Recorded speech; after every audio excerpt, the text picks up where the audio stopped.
classique. Le mécanisme de retrait des lots spéciaux est bien défini. Compte tenu du fait que le mutualiste aura en sa possession la souche du billet de tombola en question, dès le lendemain qui tombe un lundi, il pourra se rendre à la direction générale de Renapro Finance SA 6 à la montée Chapelle et Ligue FA, présenter maintenant cette souche de ticket de tombola qui est en sa possession afin d'entrer véritablement en possession des 50 000 francs CFA. Pour cet acte 3 de la MASO, le comité d'organisation invite les mutualistes à mettre un accent sur la tenue vestimentaire. Nous sommes le 27 juin 2023 et à 46 heures de la fin des souscriptions et des cotisations à l'acte 3 de la mutuelle d'assistance et de solidarité MASO. La date limite pour les souscriptions, nous le rappelons, c'est bien le 29 juin à 2023 à 16 heures. Aujourd'hui, nous nous intéressons à la ville de Fou où s'est rendu notre reporter Bertrand Bois. Là-bas, les mutualistes pressent le pas pour se mettre en règle. Écoutons ce reportage. Bonjour Eric Christian Kwam, bienvenue ici à l'agence Renapro Finance SA de Fou. Ils sont une vingtaine de mutualistes qui sont présents en ce moment à l'enceinte de Renapro Finance SA, soit pour s'inscrire et boucler leur cotisation, soit alors pour jeter leur ticket dans l'une qui correspond aux aspirations et ambitions de chacun. Selon la directrice d'agence Ariel Mengueze, les unes les plus prisées ici sont les financements de projets et le matériel d'équipement de maison. À date, il faut préciser que tous les mutualistes ajoutent de leur cotisation, que ce soit à Masso Classique ou alors à Masso Gold, ont déjà reçu leur fiche d'identification qui, comme vous le savez, donne accès au palais polyvalent des sports de Yaoundé pour la tombola de l'acte 3 de la mutuelle d'assistance et de solidarité. La date butoir est fixée le 29 juin prochain.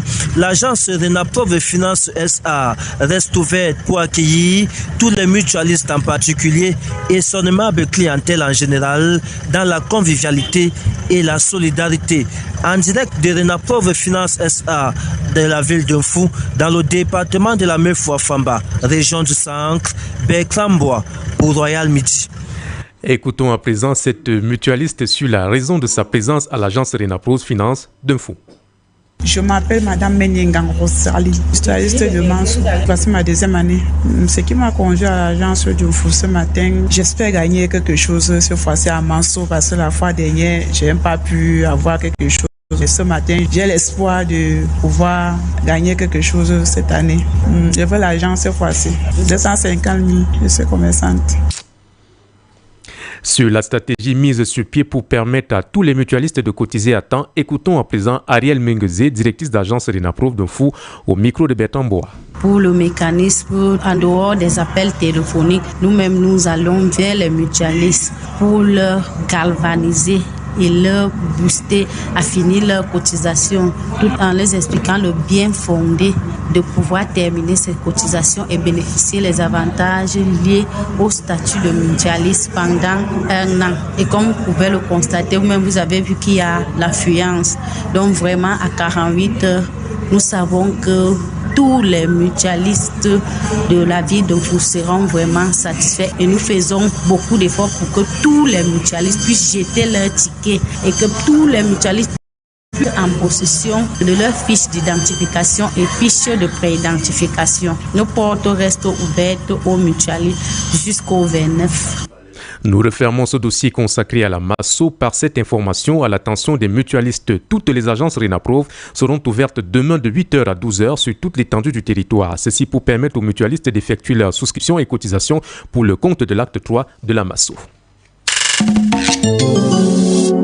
En politique, comment le digital peut-il impacter positivement le processus électoral au Cameroun? C'est le sens d'une table ronde organisée ce jour à Yaoundé par le Centre des Nations Unies pour les droits de l'homme et la démocratie en Afrique centrale. Et Elections Cameroun, les travaux qui avaient pour cadre le siège de l'ECAM ont connu la participation de représentants de la société civile, des pouvoirs publics et ceux de l'ECAM et les médias. Au sorti des échanges, notre reporter Jean-Marie Anaba a tendu son micro à Abdoulaye Traoré. Il est le conseiller régional du Centre des Nations Unies pour les droits de l'homme.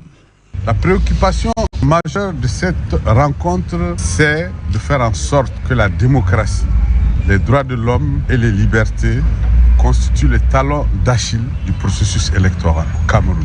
Et lorsque les droits de l'homme sont garantis dans le processus électoral, avant, pendant et après les élections, lorsque les femmes sont élues, lorsque les personnes handicapées participent au vote, lorsque les populations autochtones sont prises en compte, nous considérons qu'il y a des éléments moteurs, que l'ECAM du Cameroun est la maison de la démocratie et les libertés. Nous nous rendons compte que l'accompagnement, l'appui en termes de droits de l'homme et de démocratie que nous avons accordé à cette institution nous a permis de constater la qualité des résultats.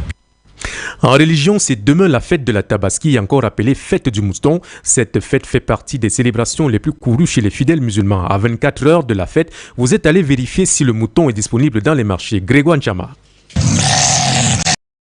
Avec ces cris, pas besoin de consulter le calendrier coranique pour savoir que c'est demain le jour du mouton. Et à 24 heures de la fête, Ibrahim a déjà vendu plus de 8 moutons maintenant. Il est déjà presque 13. Le mouton est disponible, mais apparemment, c'est le problème de faute de l'argent.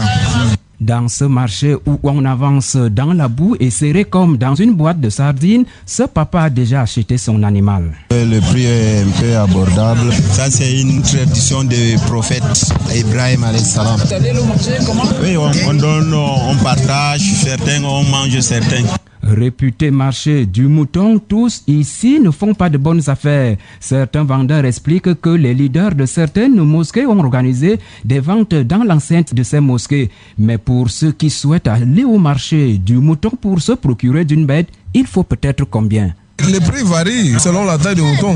Quand on a un mouton qui a peut-être 1 an, 2 ans, le prix est différent. Il y a un mouton de 180, il y a un mouton de 45 000, ça dépend de moyens de tout un chacun. Le plus grand achète ce qui leur correspond à 180 000, à 160 000, 100 000. Il faut ajouter que selon les mêmes vendeurs, même demain, on peut toujours trouver le mouton. Toujours pas de trêve au laboratoire national du génie civil. Le personnel en grève a entamé ce mardi son 2e jour de manifestation. Les revendications n'ont pas encore trouvé de réponse et la hiérarchie du labogénie, dit-on, refuse d'engager le dialogue. Voici le reportage de Modeste Bontinkwe. Sous cette pluie matinale du 26 juin, le personnel gréviste du labogénie exprime sa colère après 5 années de calvaire. La même vigueur est visible depuis ce matin au siège de l'entreprise au quartier Ekounou, ici à Yaoundé. Une liste de revendications a été adressée au directeur général de l'entreprise depuis le 1er mai de cette année. Ces hommes et femmes réclament le reversement des cotisations à la CNPS, le retour de la mutuelle du personnel, la réintégration des délégués radiés et s'opposent par la suite au gel des avancements depuis 2018. Mais le patron du labogénie est resté muet jusqu'aujourd'hui. Antoine Bapor est délégué du personnel.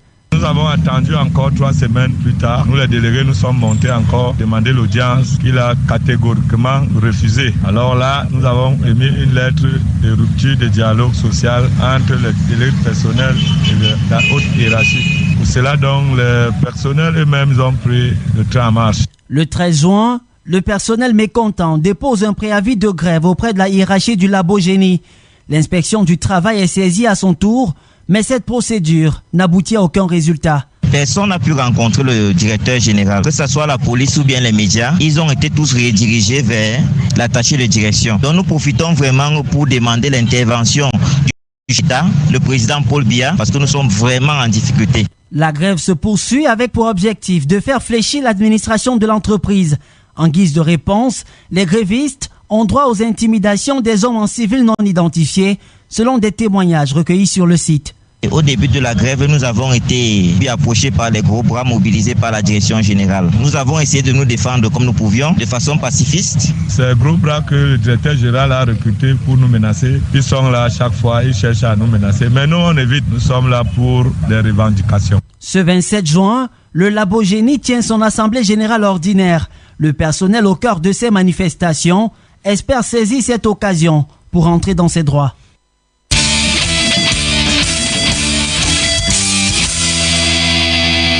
La page sportive. Une page des sports qui nous conduit dans les bureaux avec cette plainte des responsables de l'Union des mouvements sportifs de l'Homme, l'UMS, qui accuse le président de la FECAFOOT, Samuel Eto'o, d'avoir signé un contrat avec une entreprise de paris sportifs. Selon les plaignants qui ont saisi le comité d'éthique de la FECAFOOT et le ministère des Sports, Samuel Eto'o fils s'est mis en situation de conflit d'intérêts et par conséquent, il doit être suspendu pour une durée d'au moins 6 ans. Il faut dire que pour l'heure, le comité d'exécutif de l'instance de Chinga ne s'est pas encore prononcé sur cette affaire. The second part of the news in the English language with GERMAINE TAH. Hello there. And as RENAPRO Finance SE agencies continue with last-minute preparations, barely 2 days to the end of registrations and contributions for Maso R3, Abel Balasamari, our Director of Information here at Royal FM, visited the VOUS agency this morning, where he caught up with one of the officials of the agency. Let's get the level of readiness of the VOUS agency in the following interview conducted for us by staffman Abel Balasari. I am called Tima Conscience Tang. We are in VOUS. What is the situation when it comes to the registration and contribution into the mutual assistance and solidarity, given the fact that on the 29th of June? Okay, considering the situation here with our mutualists, we have a mad rush. For many people are rushing in for the raffle draw, since they know that by the 29th we'll be closing and rounding up with everything. So the office is really saturated with mutualists that comes in every day for the raffle draw. We also saw some people who are slitting their ticket into the raffle draw box. Which offer are a lot of people going into? Concerning the offers, many people go in for the finances, and also we have a good number of people who are going in for the house also. But for finances, we have many people who really need the finances, so they go in for finance. Between Maso Classic and Maso Go, what is the trend when it comes to registration here at VOUS? We have a greater strength when it comes to Maso Classic, because no matter the offer you choose, it is 26,000 per year. The weakness we have with Maso Gold is just that many people really love it, but when it comes to the offers, because they know that the amount they contribute is different, so some might even start and along the way, many of them go in for the Maso Classic. Now, if you have a message for those who will be listening to you and they are still in their houses, what will you tell them? I'm going to tell them that Maso is a product that is very good, and in the long run is going to help so many Cameroonians, because it promotes solidarity amongst ourselves. We see that every year at least we finance a good number of people, so if the product continues in the long run, it will be very good for so many people will be financed through the project. And just to add that, due to the public they linked to the Feast of Tabaski tomorrow, RENAPRO Finance agencies, which are Maso Port, will open the doors at 8 a.m. and close at noon. And on to religion, Muslim faithfuls are in full preparations of the Tabaski, which will be celebrated on June 28, 2023. The commemoration serves as a reminder of pan faith, which brings people together, cut across borders, cultures, differences, to have a sense of humanity toward each other. As students Intent Mbala Miris and Aisha Muhammadu question some Muslim faithfuls on how ready they are for the feast of the Tabaski. They compiled their views in this following voice pop. We are very excited from the coming of this end of worship, as the month is a very important month in Islam, in our religion, whereby we have to sacrifice in order to glorify God. Now, when I go to the market, the prices sheep are very, very expensive. When we compare the 2 years, last year was more better than this year. This year prices are really high. And when you see the value of the sheep, when you see a sheep of maybe 80,000, it does not correspond to the amount. So the sheep is very thin. Feast of Sacrifice is one of the most important holidays in Islam that marks the willingness of the Prophet Ibrahim alayhi salam to sacrifice his son. It is typically marked by communal prayers, live social gatherings, slaughtering of livestock, and distributing meat to the needy. For the market, I don't think for this feast we have to buy a lot of stuffs, because it is marked by eating meat and distributing it. So the most important thing is to buy the the sheep. How I'm preparing for the Ramadan feast. To begin with, I bought some things to eat like fruits in order to accompany it with food, meat that we are going to eat. I bought some fish, I bought vegetables in order to make stew. All this is for preparation of the feast and to satisfy everyone on that day. Some Muslim faithful reacting. Their Muslim faithful are today observing the Arafat day, a day before the celebration of the Feast of Tabaski, and to mark the day, Muslim faithful are called upon to strictly adhere to some rules governing the Muslim religion. In this light, our newsroom caught up with an imam in the person of Dr. Amadou Tijan, who in the following acceptors or some of the things Muslims need to respect before tomorrow's feast. Assalamu alaikum wa rahmatullahi wa barakatuh. Alhamdulillah, we're in the day of Arafah, the day just before the Eid, and the Muslim need to respect this day. It's a great day, and we have many things for the Muslim to do. Number first is that he need to fast, the Muslim, because fasting is legislated in this day for those people that has not gone for pilgrimage. So this one, they say that years of sin, present year and the coming year, and we have again is the best day that dua has been accepted. So we should make a lot of dua, especially la ilaha illallah wa la sharika lahu lahul mulku wa lahul hamdu. Said that there's no best dua or there's no a better dua that I did and the prophet that came before me than this dua that you have mentioned. And it's a day that Allah free most of servants from hellfire to Jannah. So we should make a lot of dua, cry to Allah Azza wa Jalla. He should free us and put us into Jannah. And again, it's a dua that is a day that dua is accepted. So we should make any type of dua, cry to Allah, all our problems, inshallah, Allah will resolve it. And so we should prepare for tomorrow. And immediately this night, the day of Arafah finish, that is the night that have been related for us to Allahu Akbar, Allahu Akbar, La ilaha illa Allahu Akbar, Allahu Akbar. A lot, inshallah. We should prepare our ram for the feast, inshallah. If you are just tuning in, then you're listening to the 6 p.m. Bilingual News.On FM 88.4, and of course, you're doing well. Cameroon's junior MPs have resolved to promote the responsible use of cyberspace and to fight against hate speech as they rounded off their 24th session in Yaoundé. Proceedings characterized by question and answer phase between the junior MPs and members of government on issues of concern to children unfolded on the other theme, digital literacy, essential tool for information and to fight against violence and sexual abuse of children online. The 24th plenary session of children was chaired by the first Deputy Speaker of the National Assembly, Honorable Hilario Ito. The Minister of Social Affairs, Pauline Irengene, while speaking to Abel Bala Samari, applauded the theme of the session of the junior empress. Take a listen. The violation of children's rights remains a reality whose gravity has increased over the years. This violation very often takes the forms of harmful social practices of all kinds, including exploitation, violence, sexual abuse, child trafficking and labor, to name just a few. Moreover, with the advent and the rise of new information and communication technologies, the current context shows that children are the subject of several types of online sexual abuse. Due to the misuse of digital tools and the weakness of appropriate protection measures, children are increasingly experiencing violence and exploitation on a daily basis. However, the safe, free, secure, inclusive, and open internet is a powerful tool which makes it possible to promote connectivity, the dissemination of information, to strengthen social inclusion, to promote economic growth. I want to reassure you of Cameroonian government's commitment to develop concrete strategies for online children protection, digital empowerment, and digital inclusion in order to provide a safe, secure, and reliable for every child.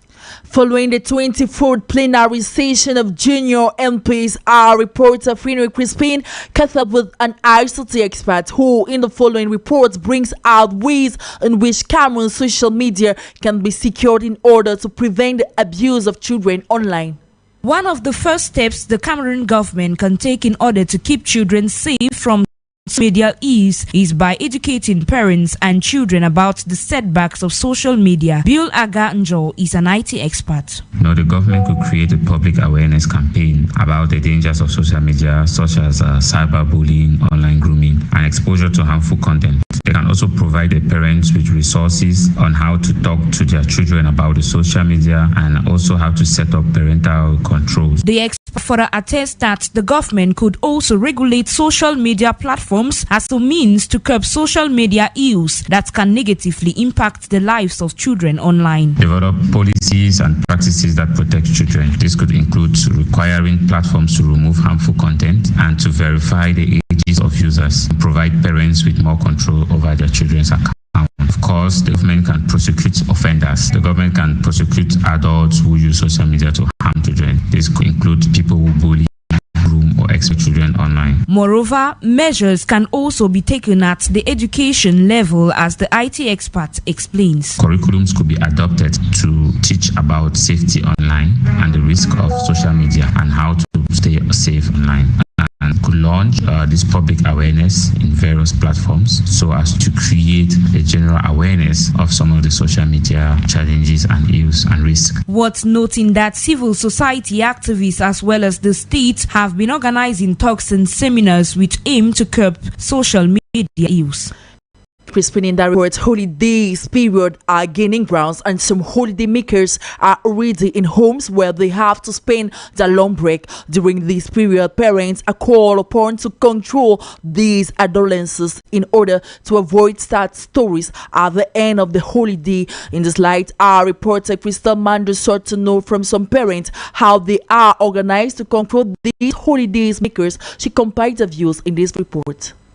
A mother of 2 kids at the Tinga neighborhood prefers not to send her children on holidays to better educate them, but she usually receives holiday makers in her house and advise her children. As a parent, I always try my best to make sure that I keep a close eye on my kids, especially when I know they are riding through the stage of adolescence. I start giving them some kind of advice, start drawing them closer so we can have this intimate talk. A good and respectful home has its values that have to be communicated to these adolescents who are there for holidays, according to Ashley. When receiving people into your home, the first thing is to communicate to them the values you uphold in your home. And so when they come, I sit them down and talk to them. This is what is accepted, this is what is not accepted. And so when that is passed across, I now watch to see that the values are upheld by them, and failure to do punishment. Having holiday makers at home demands more vigilance. For this reason, everything should be organized and controlled by the parents. Mafani Isifada. Some of these holiday makers that are coming to visit you in your home, they are coming from different environments, different homes. The fact that their relatives does not stop them. You have to be very vigilant. If you're in a comfortable home, make sure the boys have their own rooms and the girls, they have their own rooms, and set out certain roles. When a boy is dressing, the girl should not be there. They should not bathe in the same bath at the same time. In this light, every parent has the responsibility to educate his adolescent child with good moral and values. And to find out how these adolescents should be controlled by the parents during this long break to avoid sad and unfortunate stories, Kristen Mando cornered a sociologist in the person of Dr. Tata, who responded in the foreign excerpt. To curb this situation or to find a solution to this type of situation, we have to first of all make sure that we live in an environment where people have their privacy, avoid unnecessary promiscuity. That one is just a little fraction of the solution. When we look further, we realize that moral education is lacking. What we have to do as parents is to start educating our children from the onset, educating them, inculcating moral values into these children, allow them to be attending programs organized at the church level, enriching programs that actually transform children. If we don't do this and we think that we can just jump one day and begin to hammer on children or finding solutions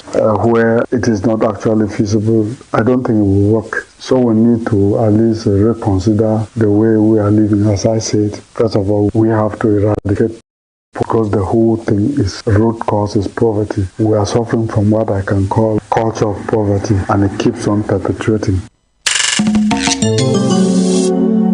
And onto our phone pre, the government of Gabon has announced that the country will hold its presidential, legislative and local elections on August 26 this year. The announcement was made today by the Council of Ministers, which stressed on the convening of the Electoral College for the election of the President of the Republic plus members of the National Assembly and Municipal Council in August. Though President Ali Bongo Ondimba has not yet said whether he will stand again, he is widely to run for a re-election against a very divided opposition. And in sports, Cotton Sports of Gara have rejected the offer to sell their center defender Che Malon Fondo Jr. to the Tanzania side Simba SC over the sum of 25 million francs CFA.